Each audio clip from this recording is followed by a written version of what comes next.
Good morning, children. I hope you have seen the previous video, right? And then the previous video, I have already finished up with chapter 6, the national movement during First World War.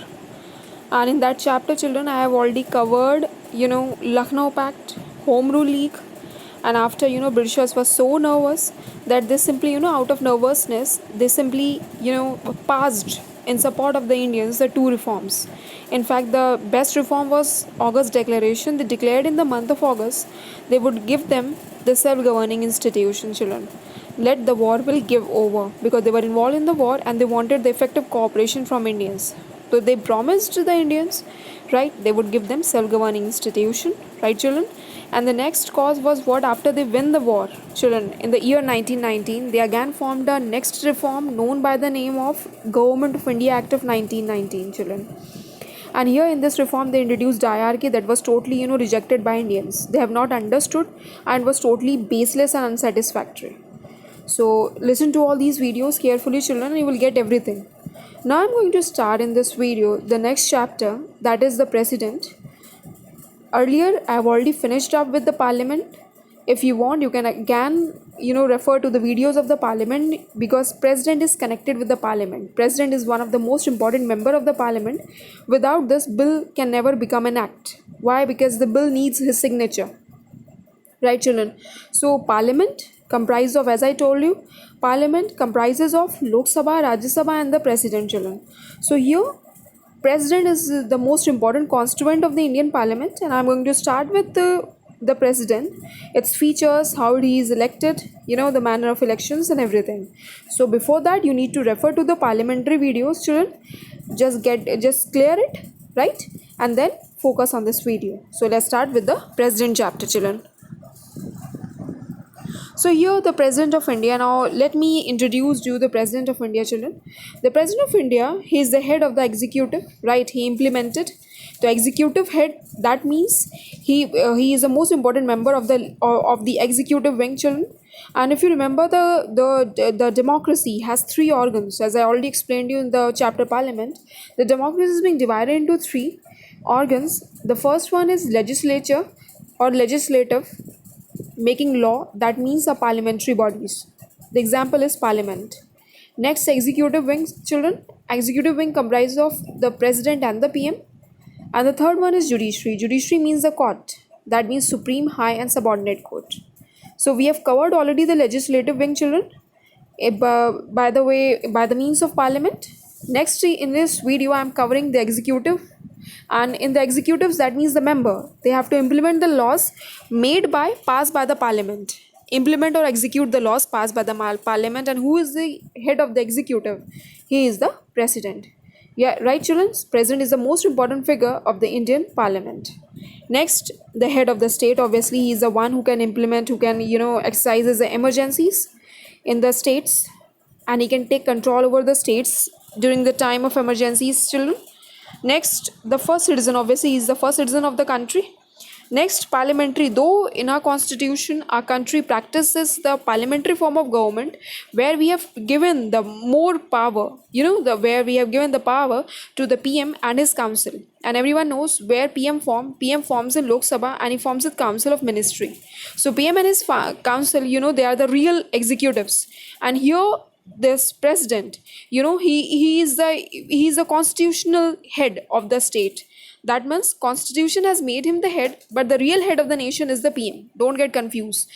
PM and president position, they are not equal, though they are not equal, because PM position, prime ministerial position, is very high. Constitution has given much power to the PM as comparison to the president, but president is also not less than the PM, and he has other powers as well that I'm going to explain you in the video. So don't get confused, right, children? So the real head of the nation is the PM. That's why our country governance is a parliamentary form of government, where constitution has given the power to the prime minister. And obviously the prime minister, whatever prime minister does with his council, he has to inform to the president. That means it means president and PM has to work in coordination, so that a proper, an efficient administrative system can be implemented. The laws can be implemented properly by these executives, children. Next, the president acts on the advice of the council of ministers with the PM as the head. So I hope so people have understood the president of India, children. And president of India's rules and regulations. That very first of all, he is the head of the executives, the members who are going to implement the rules and regulations made by the legislative wing. Legislative wing, that means the parliament. Okay, now next, qualifications. So before starting with anything, children, the qualification of the president is must. And what are the qualifications? Let's see now. He should be a citizen of India. He should have completed the age of 35 years.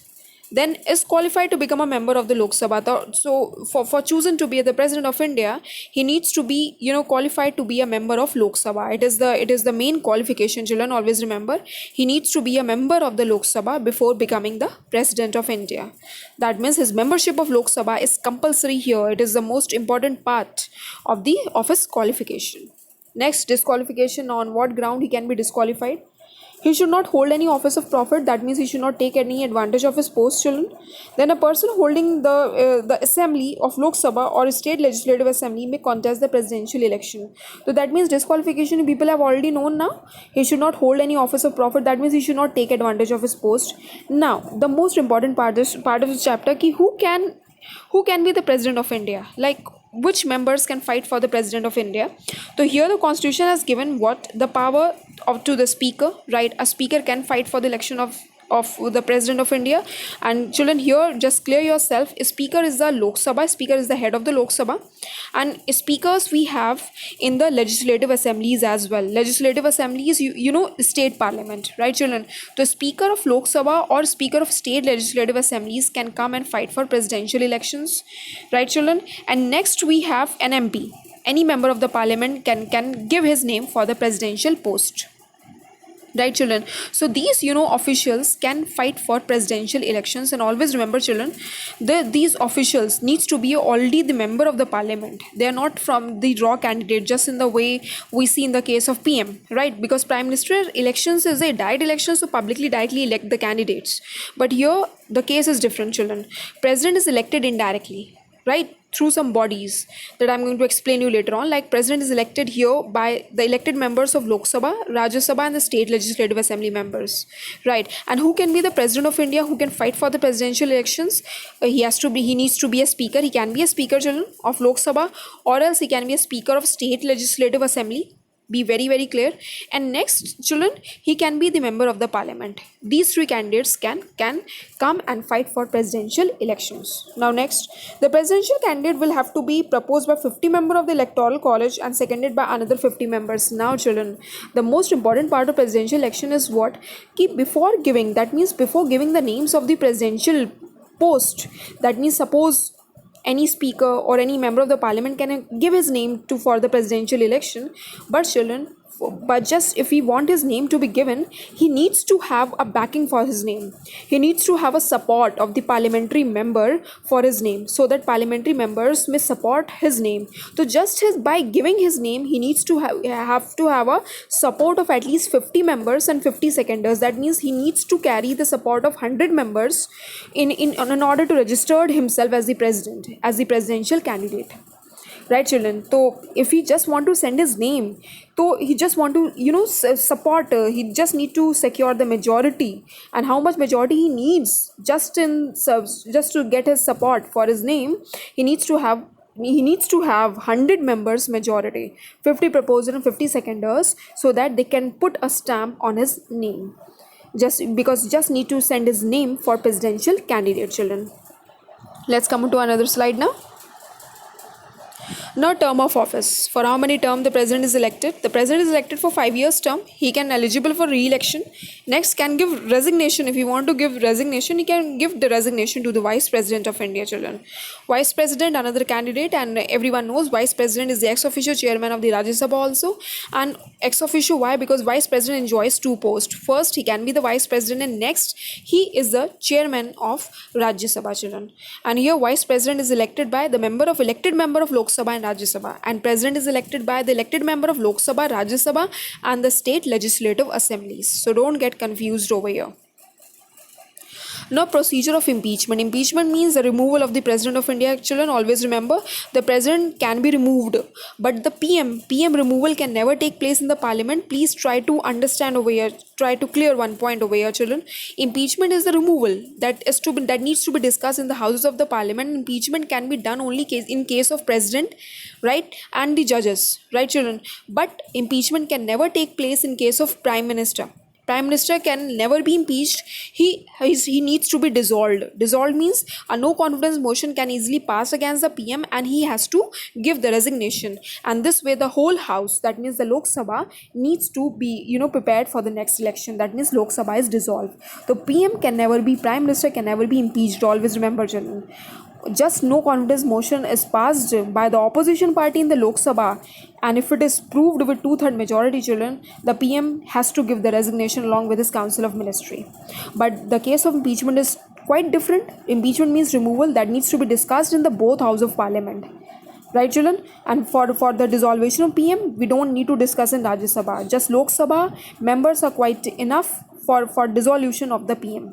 And which members can pass no confidence motion in case against the PM? The opposition party, children. They can pass a no confidence motion with 2/3 majority, and PM can very easily give resignation. This way the house is dissolved, children. So let's start with the impeachment. Impeachment means the removal.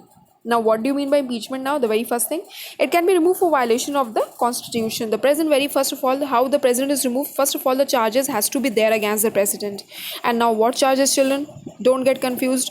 Suppose if he has violated the terms and conditions of the constitution, if he has not followed the constitution, or else if he is incapable, right, of he has misbehaved, and that to be there is a proof for his misbehavior and incapability, children.